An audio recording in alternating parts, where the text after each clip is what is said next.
Hello, and welcome to the Inside Social Work podcast, where we take a peek behind the scenes into different fields of social work, engage and inspire practitioners, translate research into practice, and encourage lifelong learning. I'm your host, Marie Vakakis. Thank you for listening, and I hope you enjoyed today's podcast episode.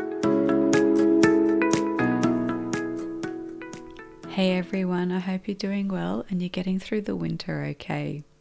This week's episode, I chat with Liz Andrew-Brake, and Liz has spent a lot of her career working in child protection. So I know a lot of you will find some of the things Liz has to share really interesting. We do a bit of myth busting and we talk about some of the challenges in working in child protection, as well as some of the things that can be quite rewarding to see some of the growth and some of the support that you provide to vulnerable children and their families. Like always, I'm happy for you to get in touch, reach out to me in the Facebook group, or you can send me an email. You can link to me on the socials. It'd be great to hear about the kinds of things you're interested in, what kinds of guests you'd like to see on the podcast, and I really enjoy hearing from you all. Here's my interview with Liz. Welcome to another episode of Inside Social Work. Today I'm chatting with Liz Andrew-Brake. She's a social worker with a lot of experience in child protection, but I'll let her introduce herself a little bit more. Welcome, Liz. Thank you. It's really good to be here. Could you give the listeners a bit of a background into your experience and who you are and what you're doing? Yeah, sure. So obviously my name is Liz, and if you can't tell already, I am a Kiwi, so I'm from New Zealand. So I qualified as a social worker in New Zealand.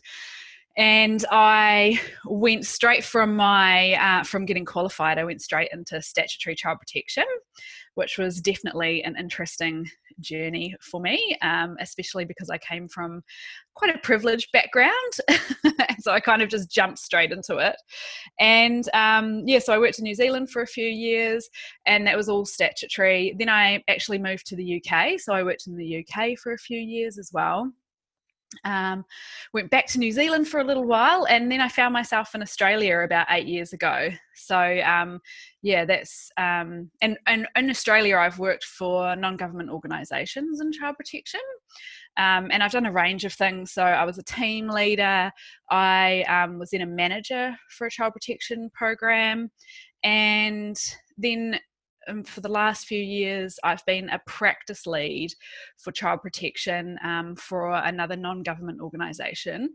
And also at the beginning of the year, I started up my own private practice. So I do this on the side as an external or professional supervisor, whatever you want to call it. So yeah, which has been really interesting.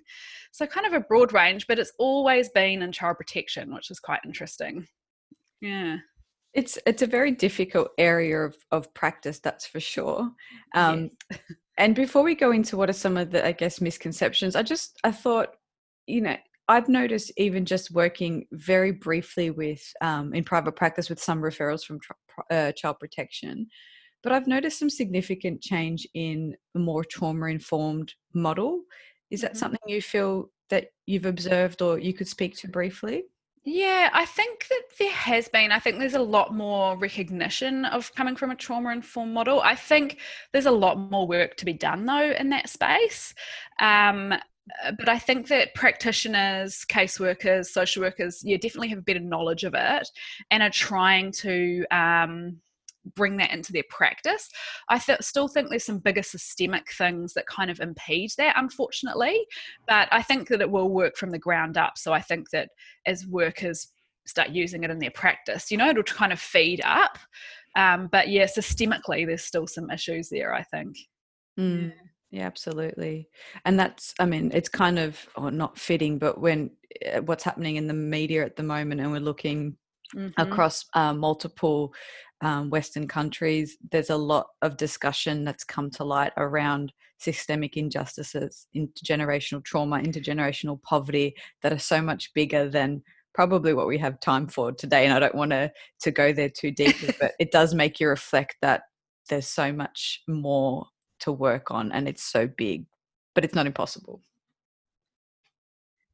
Yeah, and I think systemic because unfortunately child protection, as soon as you go knock on people's door, that you come with all that history of all that systemic abuse and do you know what I mean? So you're already kind of fighting an uphill battle in a way, because even if you work for a non-government organization, you're still coming with a lot of that power that was abused in the past, and still, unfortunately, in some places does get abused currently as well. Yeah. Yeah, I remember that was my first placement, was in child protection, and I really felt that. I was at the family courts, and there was someone Mm-hmm. kind of just yelling and screaming and saying, you were all sorts of profanities, taking children away, and I was horrified, because you don't get into this field often. I've yet to meet anybody with ill intentions. It was to support people, to help families, to build skill, to recognize opportunities for growth and development, and to be stepping into that role and have that history and take on some of that was really difficult. Yeah, yeah, it really is. I really didn't realize that when as a fresh face new grad. I don't think you realize you're there to do right by people, but what you don't realize is that when you work for a big organization, particularly in the government, that you're coming with a lot of the baggage from that place, and it's quite rightly, that people feel that way. Yeah. Yeah. So what are some of the maybe common misperceptions that either you might have had coming into it, or you just feel the general, even just the industry itself, or what are some of the things that you've noticed over your time in that space? Yeah, I think we kind of just touched on it. And I think often when I talk to people that don't have anything to do with social work or child protection, and they ask me what I do, I try to avoid that as much as possible. But when people My, ask you, my supervisor used to say she worked for Telstra. yeah, So because we weren't allowed, she's like, if we go out for a team dinner, do not say child protection, just say we work for Telstra.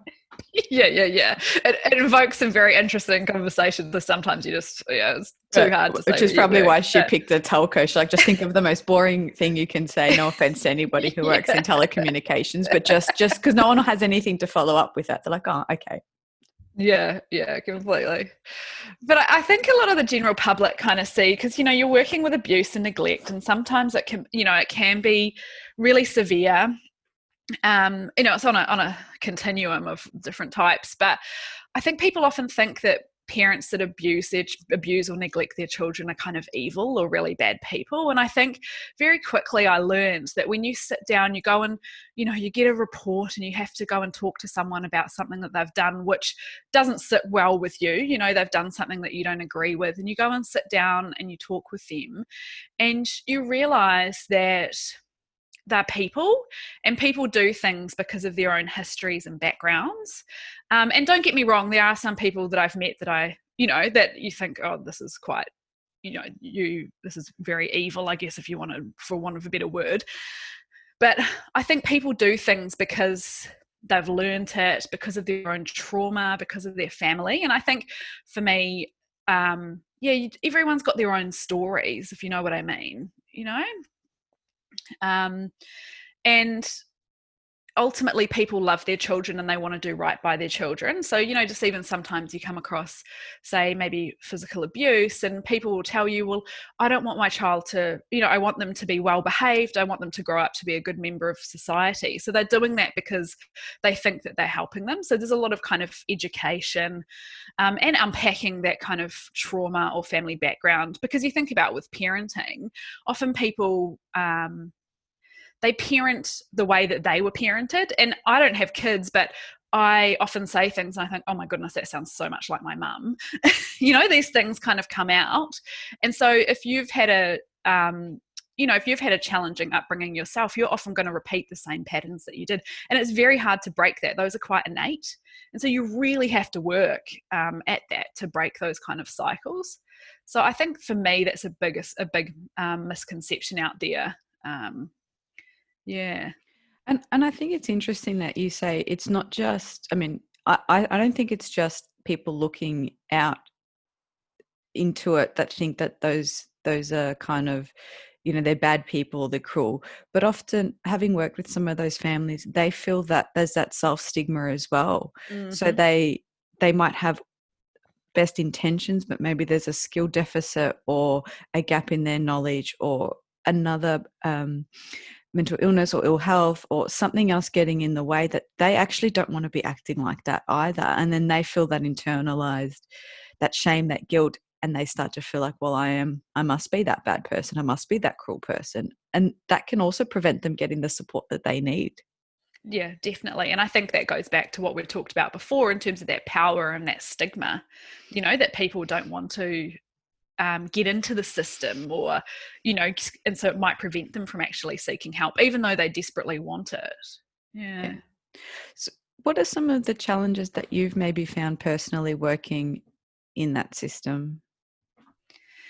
Um, what are some challenges? I think for me, probably the biggest challenge is that's been for me working in Australia.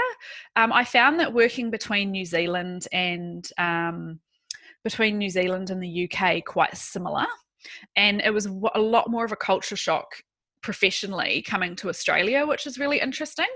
And I found that the types of issues that you're dealing with are fairly similar, except it's a different type of culture. But I think the system works very differently here, and I really struggled with that when I first came here. And I think that in New Zealand and the UK, everyone that works in child protection are social workers, and here you're called a caseworker. And I think that you kind of get a little bit disconnected from the social work field, and I definitely think I lost my way for a little while, because you become a caseworker, and you kind of you kind of lose a little bit of that social work essence, if you know does that make sense? Yeah. Yeah, absolutely. It was one of the episodes a couple of weeks ago. I was talking with Suzanne Durakis-Sprague, and we were talking about social workers maybe historically haven't been so good at advocating for a professional identity. Mm-hmm. And we're one of the few professions that seem to just take on these roles of case manager or case coordinator or something practitioner or whatever. And it can really, sometimes it can dilute that identity, and knowing, who, I guess, I think it can, I see what you're saying, and I think it can contribute to that sort of sense of what's different about social work, what's unique about it, what am I drawing on, do my peer, Mm-hmm. is it a multidisciplinary team, are we working from that model, Yeah. and that can just be a little bit muddy. Yeah, definitely. I 100% agree with that. And it took me a little while to realize it. And then when I because I think as well, and this is in lots of areas of social work, but in child protection, you're so time poor, you're resource poor, you know what I mean? So you've just got your head down, almost kind of surviving. And so sometimes, yeah, before you know it, and this happened to me, before you know it, you're kind of immersed in this kind of casework. Yeah, you've kind of lost your identity a bit. And I think that and I've seen this with other people too, when you start to then get back into that social work identity, and maybe, there's a lot more advocacy and having that social work identity, that actually prevents burnout, I think.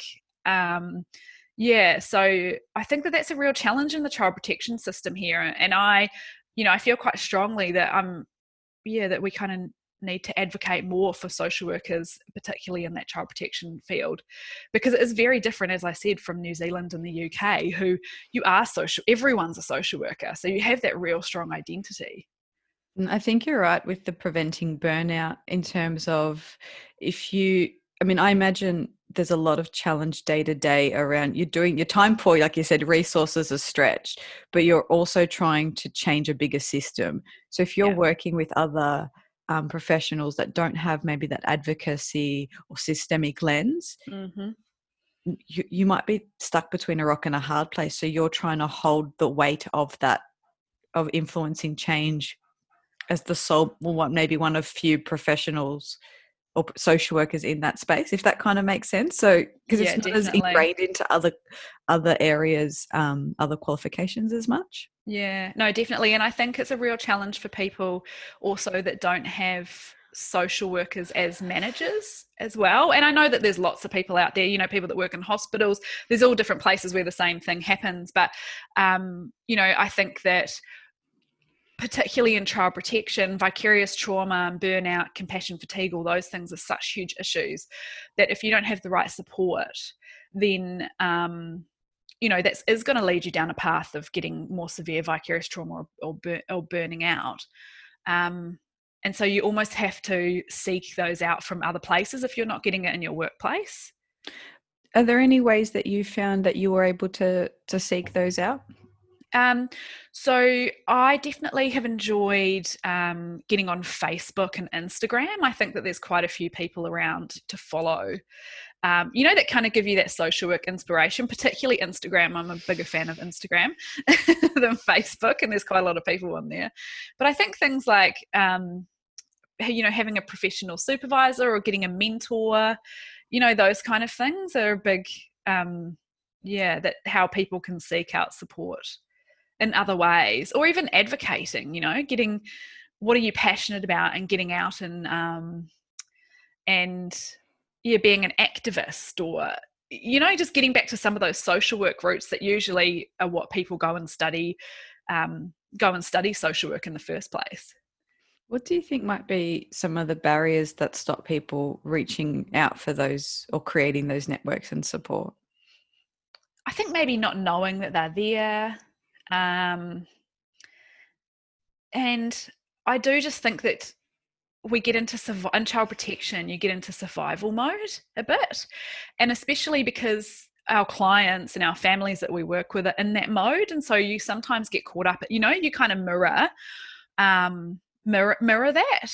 And so I think that it is really tiring. And I think sometimes as well, you can lose a bit of hope, and similar to what we kind of talked about before, because there are some systemic issues, and you need to and sometimes the things that happen for the changes that we might see are very small, or we might actually not see them. We might think that we haven't had an impact, but then down the track we don't actually see what our impact was. So yeah, I think that's a really hard one to balance, because I've heard or I've had one supervisor kind of talk to one of their students about that imposter syndrome and feeling like what makes you sometimes feel you're so important that you might say the wrong thing and it's going to derail them.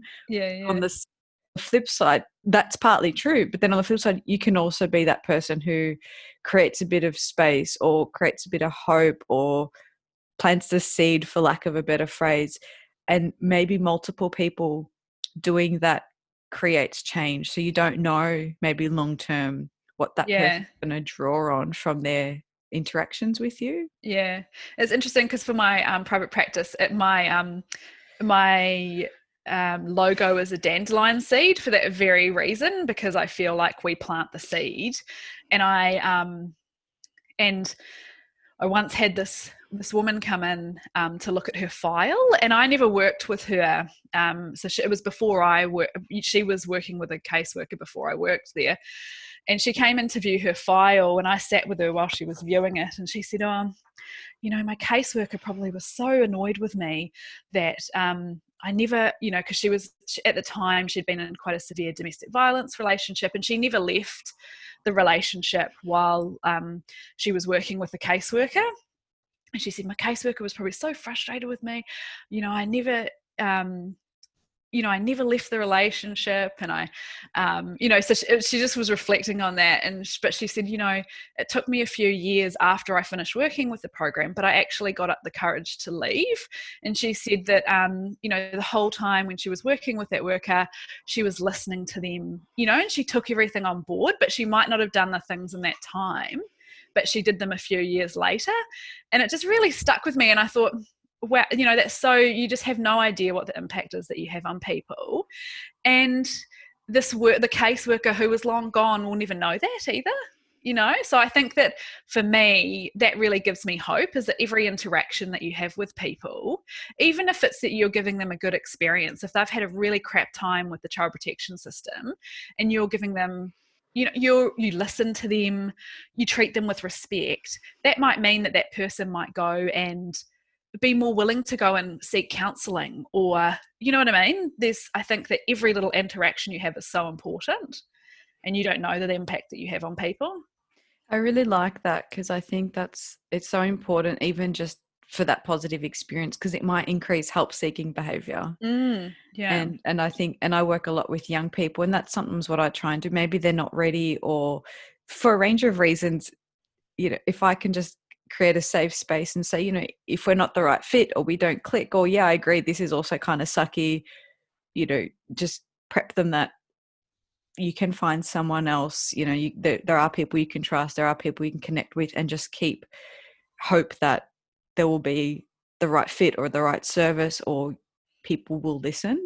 Because you can imagine what it would be like for something we're very scared or vulnerable, whether it's a medical Oh, procedure or a yeah. dental procedure. If you have a really bad experience and you've never done that before, you might think all of those dentists or doctor or whatever will be the same. So you might not go again. Yeah, yeah. And I think, there's, and exactly what we talked about at the beginning, there's that added pressure with that child protection because it comes with so much history.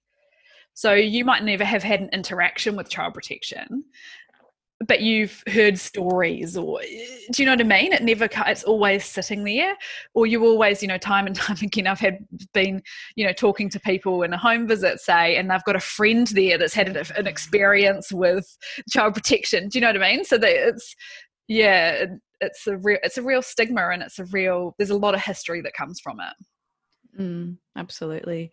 I was thinking about the idea that I do a lot of acceptance and commitment therapy, and the idea of living by your values. And even if your goals are bigger and you want to create big systemic change, if you value, let's say compassion or kindness, you can do that every day in every interaction while you're still chipping away at those bigger things. Yeah. So how do you support, and maybe it kind of jumps a little bit into a question later down, but how do you support people in your supervisory role to maybe get in touch with what they value and why they're doing that work to bring it into their interactions? I think for me, it's just really honing in on your why, and almost going right back to what made you want to become a social worker.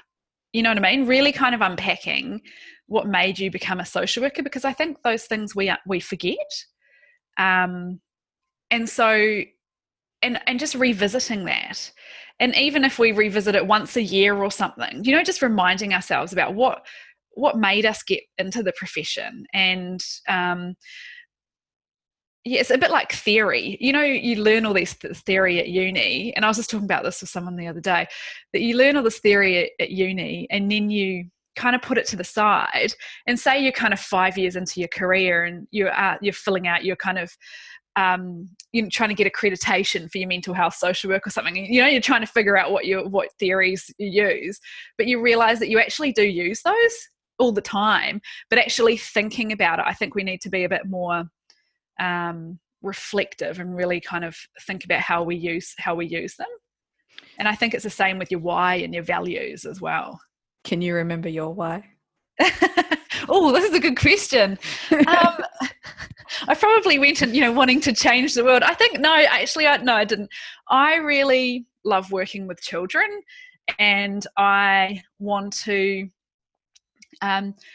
to give children a voice. I wanted to listen to children.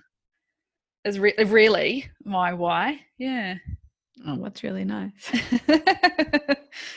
So it's probably been a while since you were on placement, but a lot of our listeners are students on placement or early graduates. So you can think right back to that, or through your experience in a sort of managerial or supervisory role. What are some tips or tricks or tools that you might recommend to students on placement who maybe are in child protection or want to look at that as a possible option? Yeah. So I think definitely, I think supervision is key. So make sure that you have a social work supervisor, which you would have to in placement anyway. But so I think that's really important, because child protection does raise a lot of challenging things for people. In a multitude, and sometimes it's not even the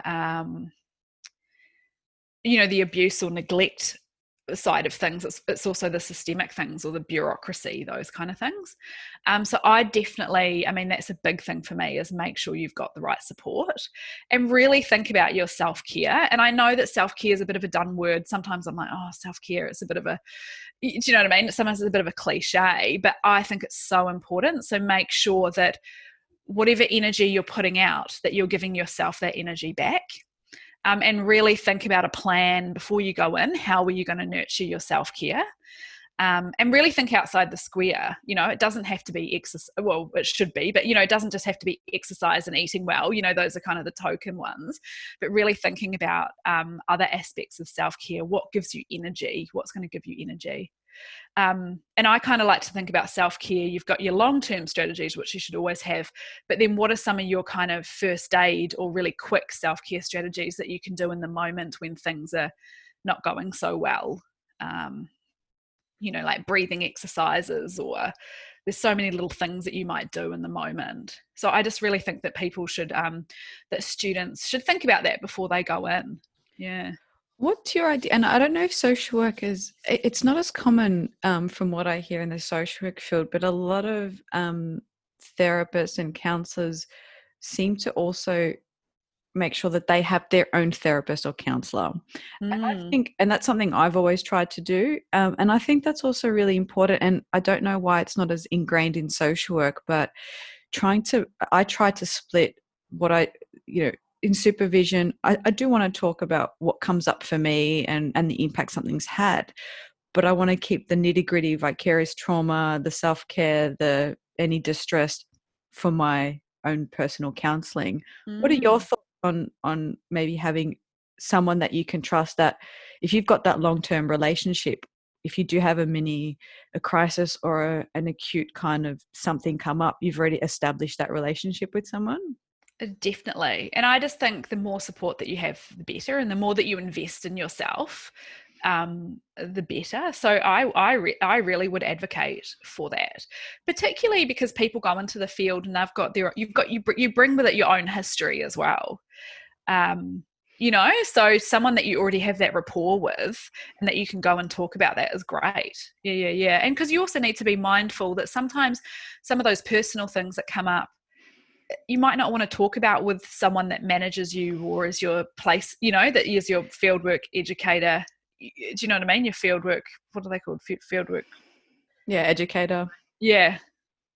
So, you know, some of those things that are a bit trickier to talk about might be really hard to talk about with those kind of people. So you need someone, that's more, that understands you more on a personal level, I think, as well.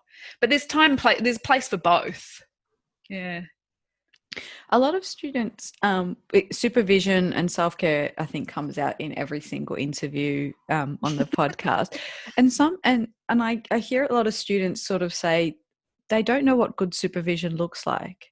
Yeah. And I find that, and I find that I can empathize with that, because in my role as an external supervisor for the field education placements, it's different to what ongoing external supervision would look like, because we still have to meet certain, I guess, key components of the learning plan to pass the placement. But what are some things that someone who's maybe never had supervision, especially in this space, might want to negotiate, or like how would they maybe initiate a session with someone? Like, what are some of your ideas around that? Yeah, I think this is a very interesting topic and something that I've been thinking quite keenly about lately, because I've seen on a few Facebook groups as well that people kind of asking these very questions. And I think for me, it's making sure that their values align with you. It's almost a bit like a counselor too, in the sense that sometimes you're not going to really know until you actually have a session with them. So you don't have to be committed to one person forever. Do you know what I mean? You might just go and have a few sessions with someone and then go and see someone else, and that's okay. So don't feel like you have to be committed. Do you know that you have to see them forever? So I think your values, and really being clear about what you want from them. So say you're really wanting to hone reflective practice, ask them about how they do that in their supervision sessions. Say you're really wanting to think about theory and practice, so you can set the parameters for it. But it is tricky, and I can empathize as well. I think it took me quite a few years to figure out what that looked like for me personally, and I think everyone's journey is different, which makes it even more challenging to explain. And I think it can be hard to know what you want to get out of it, because if you're just starting out, True. Yeah. you don't know what you don't know. So, Yeah. and that's something maybe to avert as well, is saying, I'm actually not sure. Can you Mm. guide me? Because Yeah. that's part of the role as well. Is some supervisors are expecting you to guide them. Tell me Yeah. what you Yeah. want. But Yeah. if you Yeah. don't Yeah. know, maybe you need to say, I don't know. Could you guide me? And then we can have that conversation, because there's so Yeah. many different modalities of supervision. There's so many different um, trainings and qualifications. So not everybody comes with the same skill set and then the same background. So if you've got an OT Yeah. who's a supervisor, they might work different to a mental health social worker or to a psychologist or to a counselor. Mm. And they bring in different tools and frameworks into that Yeah. as well. Oh, and there's so many people out there as well. It's really hard. It's really hard to navigate. And I think sometimes just even developing a relationship with someone, and that kind of, I often find that, you develop a relationship with the supervisor and the supervisee, and then that kind of evolves from there around what kind of things that you might talk about, because then you might talk about, oh, well, this challenging thing came up in my workplace, and then you're going to talk about that, and then you realize, okay, well, I actually want to focus more on that in the next session as well. It kind of evolves from there. Yeah. I I also think we underestimate the importance of peer supervision sometimes. And I Mm-hmm. think I know, and I agree with you, being able to tap in and tap out of various supervisors for different things. But there's also something very rich and valuable of having the same core group of people that get to know Mm-hmm. you over time, that you feel it's safe to be vulnerable, and sometimes hearing their experiences as peers, especially if you're in a field where maybe you're one of the few social workers. So I think like education is a big one as well, where you might be the only social worker in that school or in that space. Mm. Having peers who are also maybe the sole worker, there's that sense of, oh, I'm not the only one going crazy, or I thought I Yeah. was the only one who saw it from this perspective. And there's a different sense of camaraderie, maybe. Yeah, no, definitely. I think that peer supervision is a great tool to use. Um, and I think you can learn so much from other people. And I really value group supervision, which has been something that's happened um, probably over the last 5 years or maybe a bit longer in the child protection field. So it's teams coming together and talking through cases and things. And there's so much value in sharing that. And I always learn, even if I was a team leader or a manager, I always learn so much from other people, and having a chance to be vulnerable as well, and say, this person, I'm really struggling with this person. I really kind of, they've got this mental health issue, and it's really, it's really, I'm finding it really hard to manage. I think being vulnerable and having a space to do that is so powerful. And I think people don't know that if it's not advertised, you can create it. So if you've got 2, 3, 4 friends, colleagues, peers that you think we vibe well, we get along, you can approach a supervisor and create a facilitated group session. So social workers maybe aren't super good at the branding and marketing side of things. So you might have to ask around and be like, who can you recommend, or who do you go to? And you find the right people, because if you Google it, some people don't even have websites or business cards. It's just word of Yeah. mouth. So maybe, reach out to someone and Yeah. say, there's 4 of us. Can we split, what would it cost to have a 90-minute group supervision electronically, in person? What are the options? And then you can set that up yourselves. Yeah, yeah, completely. Yeah. And even I found really great value since I've gone into private practice, is just kind of reaching out to other people in private practice and just having a one-on-one with them, and just having a debrief or talking about what we've been doing has been really valuable. I love that.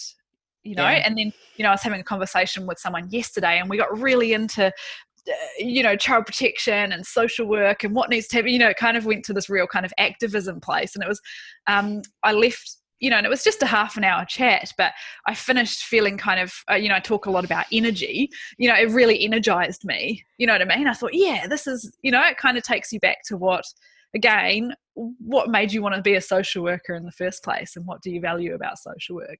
Mm.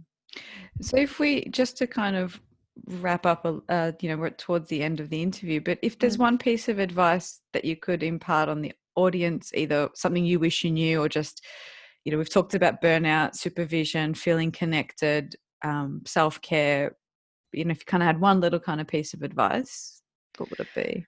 I mean, there's so many. I know, but what? Something that I haven't talked about, I think, just remembering, people kind of say the word working in child protection, and you straight away go to working for statutory and being a caseworker and doing that. And I think really remember, because I'm really advocate of people getting into this, into child protection, like, give it a go, do it. But there's so many different ways that you can take your career just within child protection. And look at me, I've done so many different things. So don't feel that you have to I would recommend people going and having a go at working as a caseworker for a little while, but you don't have to stay there forever. There's so many other places you can do. Like at the moment, I'm a practice lead, and that's really interesting, where you write policy and procedure and things. You can, there's so many different things that you can do. You can work for an NGO, you can work for a big NGO or a small NGO. It doesn't just have to be statutory. So don't limit yourself into thinking that if I work in child protection, this is what it's going to mean, because it is so broad. Yeah. I think that's a really good tip. And I would probably add to that is, in those sorts of organizations, often there's a lot of professional development and opportunities for learning that can then maybe not solidify your path, but give you different options than just what you originally thought the role might look like. So you could do trauma and become sort of work in residential care, or in a specialist role, or with families, or mediation, or exactly in family violence, or with there's different, then not specialties, but niches or skills that you can develop that hone in on one particular area that are still within that broader sort of Department of Health and Human Services, or whatever the different states have. And because you can be, a caseworker, or you can be doing, therapeutic work. This, you could be working just purely with children. There's so many different areas within that. Yeah. I mean, that's like social work in general, but even once you get into that kind of child protection niche, it's so broad in itself. It's really, it's given me a bit of renewed faith. So oh, good, thank you, good. because I did my placement there, and that never looked back. But I think it was, for me, I think it was the lack of support. I think people had maybe forgotten that if you're coming straight out of uni into that role, the things that you're witnessing, which are the pointy end of, families really struggling, and that's all you see every day, that was really heavy. So I think for me, this is why I keep pushing supervision and better, because I didn't even know what burnout or vicarious trauma was. We did everything about cumulative harm and the impact on the brain and trauma for the clients. There was not any mention of burnout. Me either. There was no mention of it. Yeah. And I didn't learn that till a few years later. So segueing into that, you are working on a little bit of a product launch or project. Do you want to just give that a bit of a shout out and tell us a little bit about that? Yeah, I'd love to. So I've launched a program. It's called the Practitioner Passion Project. And so basically it's for social workers and child protection practitioners that are feeling stuck in their career, maybe lost a bit of their mojo, and looking for to reignite that passion. And so the program, it starts on the 6th of July. So it's intake based. So everyone starts at the same time. And you get I've developed modules. And then alongside those modules, we will have kind of a group coaching session where we'll talk about and reflect on those modules. So it's kind of similar to what we were talking about, just getting back to our why, thinking about what gives us passion and energy, and then getting together with a group of people to talk about it and to reflect and to learn from each other and support each other. So yeah, it's a 6 week program, and I'm really excited about it because, as you can tell, it's something that I'm really passionate about. And I think that we need to keep great social workers in the child protection field in particular. I think a lot of people, like similar to you, you do your placement and you think, oh no, this isn't for me, I need to get out. And we need really strong, really passionate social workers in the child protection field. Yeah. So is this open to what types of, how far in their journey as practitioners? Oh, you can be any length into your career, but probably more for people, and probably not new grads so much. It would be a few years out. So maybe you're really kind of you're feeling a bit stuck. Looking to reignite that passion. So I'd hope early on in your career you've still got that. Maybe down the track it will be about thinking about how workers can, new grads can keep it. But yeah, this is kind of starting a few years down the track. So I'll put links to that in the show notes. But if people want to get in touch or reach out, how can they contact you, and what else do you offer? So I offer professional supervision at the moment. And so you can get in touch with me via my website. So that's just lizandrewbrake.com. I'm also quite active on Instagram. So yeah, definitely get over and follow me on Instagram. So that's at lizandrewbrake. And get on Instagram in general if you're looking to connect. There's so many really interesting social workers, Australian social workers on Instagram. So I'd highly recommend it, to get over and check out the hashtags for the different social work. For all the different social work hashtags. Great. Thanks so much. So I'll put links to all of those in the show notes, and good luck with the course. It sounds really exciting. So only a couple of weeks to go. And yeah. Will you run it again? So if people kind of stumble across this episode in 6 months' time, is that something you'll run in different cohorts? Yeah, definitely. That's the plan. And this is the first one. So, it'll be kind of refining it and seeing what works. So I definitely hope to keep on running it. Wonderful. Thanks so much. It's been lovely having you. Thank you. It's been great. Thank you for listening to today's podcast. Be sure to check out the show notes for today's episode's resources, and don't forget to click subscribe and review us wherever it is you get your podcast.